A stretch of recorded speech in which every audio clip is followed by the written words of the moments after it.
नमस्कार दोस्तों, स्वागत है आपका फिर से हमारे यूट्यूब चैनल पे। दोस्तों, आज हम आपको बताएंगे एमपी रोजगार पोर्टल में अपना पंजीयन कैसे करें। आपको mproजगार.gov.in पर आना है। वेबसाइट ओपन होने के बाद आप आकांक्षी युवा पंजीयन पर क्लिक करेंगे। इसके बाद आप अपना समग्र आईडी डालेंगे। दोस्तों, यदि आपके पास समग्र आईडी नहीं है तो समग्र आईडी कैसे बनाएं, इसका वीडियो हमारे यूट्यूब चैनल पर अवेलेबल है। चलिए हम अपना समग्र आईडी और कैप्चा कोड डाल के सेंड ओटीपी पर क्लिक करते हैं। इसके बाद आपके मोबाइल में ओटीपी आएगी। ओटीपी डालने के बाद आप अपना कैप्चा कोड डालेंगे और वेरीफाई एंड लॉगिन पर क्लिक करेंगे। दोस्तों, समग्र आईडी द्वारा आपका बेसिक डिटेल आ गया है। चलिए आई कंफर्म पर क्लिक करते हैं। दोस्तों, आपका रजिस्ट्रेशन सक्सेसफुली कंप्लीट हो गया है। दोस्तों, अपना रजिस्ट्रेशन कंप्लीट करने के बाद हम लॉगिन करके अपना अन्य जानकारी कंप्लीट करेंगे। दोस्तों, लॉगिन करने के आपके 3 तरीके हैं। आप अपना यूजर नेम और पासवर्ड डाल के अपना लॉगिन कर सकते हैं। दूसरा तरीका आपका ओटीपी ऑथेंटिकेशन है, जिसमें आप अपना मोबाइल नंबर और कैप्चा कोड डाल के ओटीपी के द्वारा अपना लॉगिन कर सकते हैं। थर्ड ऑप्शन है आपका समग्र आईडी के द्वारा। इस समग्र आईडी में आप अपना समग्र आईडी डालेंगे और कैप्चा कोड डाल के लॉगिन पर क्लिक करेंगे। चलिए दोस्तों, हम समग्र आईडी के द्वारा अपना लॉगिन कंप्लीट करते हैं। दोस्तों, समग्र आईडी डालने के बाद आप अपना इंटर कैप्चा कोड डालेंगे और सेंड ओटीपी पर क्लिक करेंगे। दोस्तों, ओटीपी डालने के बाद आप अगेन कैप्चा कोड डालेंगे और लॉगिन पर क्लिक करेंगे। दोस्तों, आप देख सकते हैं आपका डैशबोर्ड ओपन हो गया है। दोस्तों, पंजीयन कार्ड की वैधता 3 साल और 2 महीने है।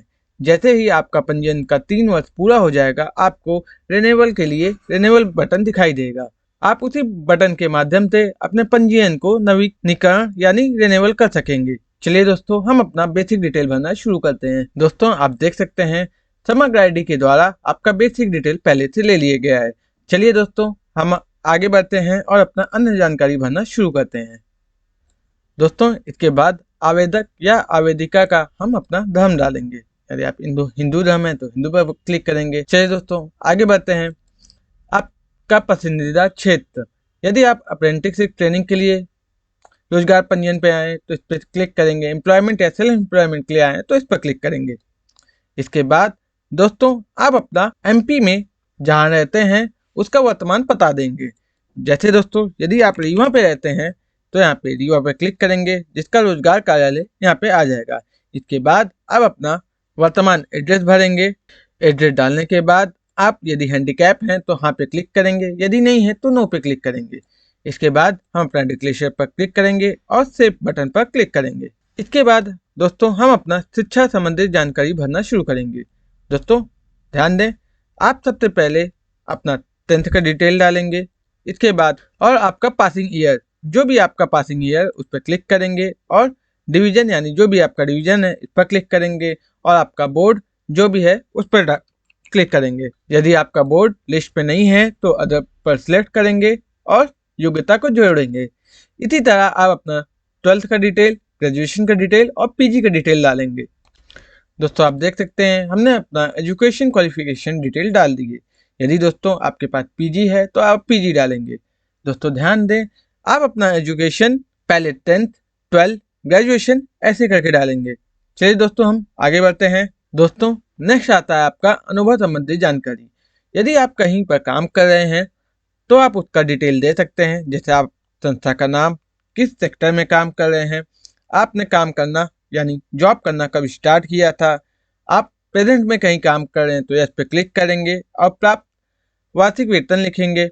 यदि आप कहीं काम नहीं कर रहे हैं या काम कर चुके हैं तो इसको नो करेंगे और अपना रिजाइन की डेट यहाँ पे डालेंगे और अपनी सैलरी यानी वार्षिक वेतन कितना मिलता था उसको डालेंगे और अन्य डिटेल भरेंगे।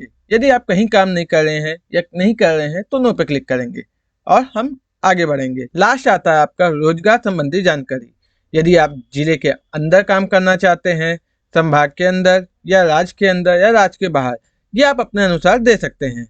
इसके बाद क्या आप न्यूनतम पारिश्रमिक 12,640 पर कार्य करने के लिए इच्छुक हैं तो यहाँ पे यस पे क्लिक करेंगे। यदि आप इच्छुक नहीं हैं तो नो पे क्लिक करेंगे। यदि आप अपनी निजी नियोक्ता को अपना डेटा प्रदान करने के लिए सहमत है तो यहाँ पे क्लिक करेंगे। डिटेल भरने के बाद हम सेव पर क्लिक करेंगे, फिर फाइल सबमिट पर क्लिक करेंगे। दोस्तों आप देख सकते हैं आपका रोजगार पंजीयन सक्सेसफुली कंप्लीट हो गया है, जहां पे आपका रजिस्ट्रेशन का डिटेल यानी रजिस्ट्रेशन नंबर लिख के आ रहा है, जहां पे आपका बेसिक इन्फॉर्मेशन यानी आपका नाम, डेट ऑफ बर्थ और फोटो आ रही है। इसके बाद आपका क्वालिफिकेशन दोस्तों, इसके बाद आपका यहाँ पे यूजर नेम लिख के आएगा। यहाँ पे दोस्तों आप देख सकते हैं आपका नेक्स्ट रिन्यूअल डेट क्या है। आप इसको प्रिंट करके मोबाइल में सेव भी कर सकते हैं। चलिए दोस्तों, मिलते हैं आपसे नेक्स्ट वीडियो में, तब तक के लिए धन्यवाद। जय हिंद।